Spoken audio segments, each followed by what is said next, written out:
কৃষ্ণ। সুধী ভক্ত সজ্জন, সচি অঙ্গন পেজ থেকে আপনাদেরকে সুস্বাগতম। আমরা 21 দিন ব্যাপী চন্দন যাত্রা মহোৎসবের বিভিন্ন লীলা বা বেশ সম্বন্ধে আমরা আলোচনা করছি। এই পর্যায়ে আজকে রয়েছে হলো ত্রয়োদশ দিন, অর্থাৎ 13 দিন। আজকে যে ভগবান যে রূপে সজ্জিত হয়েছেন সেই রূপের নাম দেওয়া হয়েছিল কন্দর্প রথ বেশ। তো কন্দর্প মানে হলো কামদেব, কামদেবের আর এক নাম হলো কন্দর্প। আর রথ, রথ মানে হলো গতি বা প্রবাহ। অর্থাৎ ভগবান কিন্তু এই যে কামদেব রয়েছে, যেই কামদেবের মাধ্যমে এই জড়জগতের মানুষ মোহিত হয়ে যায়, সেই কামদেবেরও অধীশ্বর হলো ভগবান। তো ভগবান কামদেবকে চালিত করতে পারেন, কামদেব কখনো ভগবানকে চালিত করতে পারেন না। তাই ব্রহ্ম সংহিতায় গিয়েছেন যে কন্দর্প কোটি কমনীয়। এই যে কোটি কোটি কন্দর্প অর্থাৎ কোটি কোটি কামদেবেরও মানে যদি একত্রে করা হয়, তার যে শক্তি, সেই শক্তি দিয়েও ভগবানকে তারা মোহিত করতে পারে না, বরং ভগবানের রূপের দ্বারা কামদেব মোহিত হয়ে যান। যে কামদেব সবাইকে প্রভাবিত করতে পারে, কিন্তু ভগবান সেই কামদেবকে প্রভাবিত করতে পারে। এটা হলো আজকে এই রূপটা এখানে দর্শন করানো হচ্ছে, যে ভগবানের অপরূপ মনোহর রূপ, যেই রূপে কেউ যদি একবার আকৃষ্ট হতে পারে, তখন কামদেব আর তাকে পরাজিত করতে পারে না। তার মধ্যে আর এই জাগতিক ভৌতিক কোনো কামনা বাসনা তার মধ্যে থাকতে পারে না।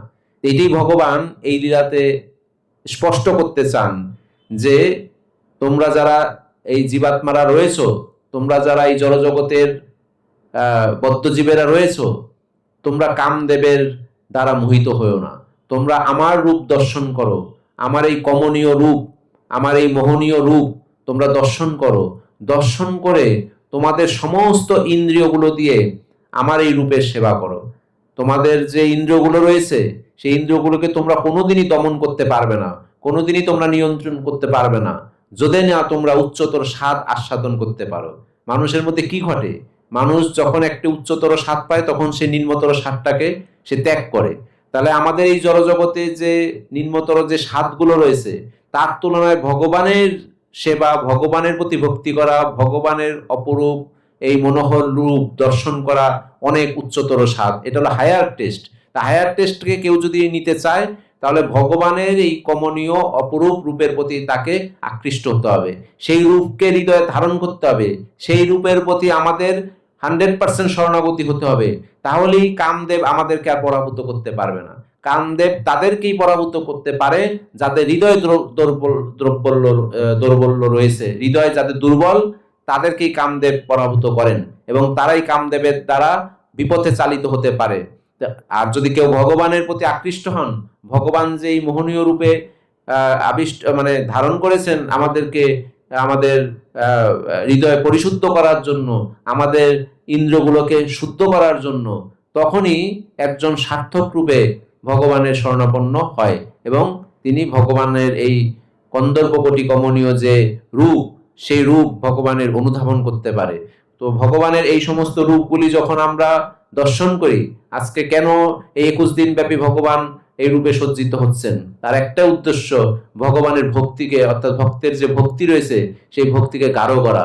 ভগবানের ভক্তিতে যেন আমরা সবসময় নিয়োজিত থাকি, আমরা যেন সচেষ্ট থাকি, এবং আমরা যেন জড়জাগতিক ভাবে ইন্দ্রতৃপ্তি সাধনে ব্যস্ত না হয়ে পড়ি। কারণ কামদেব সদা জাগ্রত, সবসময় তার তীরের বাণ, কাম বাণ যেটাকে কাম তীর বলে, সেই তীর আমাদেরকে বিদ্ধ করে চলেছে। আমরা পরাভূত হয়ে যাই, আমরা দুর্বল হয়ে যাই।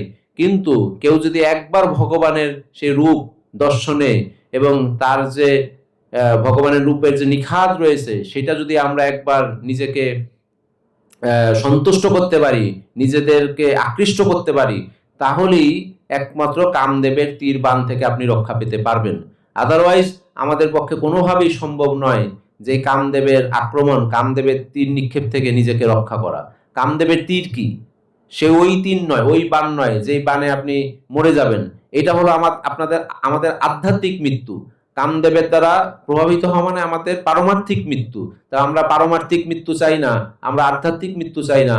আমরা চাই ভগবানের সমীপে শরণাগতি, আমরা ভগবানের চরণে নিজেকে প্রপত্তি করতে চাই, এবং আমরা ভগবানের এই রূপ দেখে এই জড়জাগতিক তুচ্ছ রূপকে আমরা ত্যাগ করতে চাই, তার প্রতি আমাদের বীতশ্রদ্ধ ভাব আনতে চাই, তাহলেই একমাত্র আমাদের ভগবানের প্রীতি, ভগবানের ভালোবাসা, ভগবানের কৃপা ভিক্ষা আমরা নিজেরা নিতে পারি, ভগবানের করুণা আমাদের উপর বর্ষিত হতে পারে। তা আসুন দর্শকগণ, আমরা দেখি কিভাবে ভগবানের এই মোহনীয় রূপ আজকে মানে সবার জন্য উন্মুক্ত করা হয়েছে, সবাই দর্শন করছে এবং আপনারাও আজকে এই চ্যানেলের মাধ্যমে দর্শন করছেন। বেশি বেশি করে সবাইকে দর্শন করান এবং সবাইকে সুযোগ দেন এবং এই মেসেজ দেন যে আমরা যেন এই ভৌতিক যে রূপ, যে রূপের কোনো নিত্যতা নাই, যেটা নাকি অনিত্য ক্ষণস্থায়ী, তার প্রতি আমরা আকৃষ্ট না হয়ে আমরা ভগবানের রূপের প্রতি যেন আকৃষ্ট হই। এই জন্যই ভগবান আজকে কন্দর্প রথ রূপে নিজেকে বিস্তার করেছেন, দর্শন দিয়েছেন এবং এই রূপের যে মাধুর্য সেটা আমাদেরকে আস্বাদন করার সুযোগ প্রদান করছেন। হরে কৃষ্ণ কৃষ্ণ কৃষ্ণ হরে হরে, হরে রাম রাম রাম হরে হরে। জয় শিল প্রভুপাদ।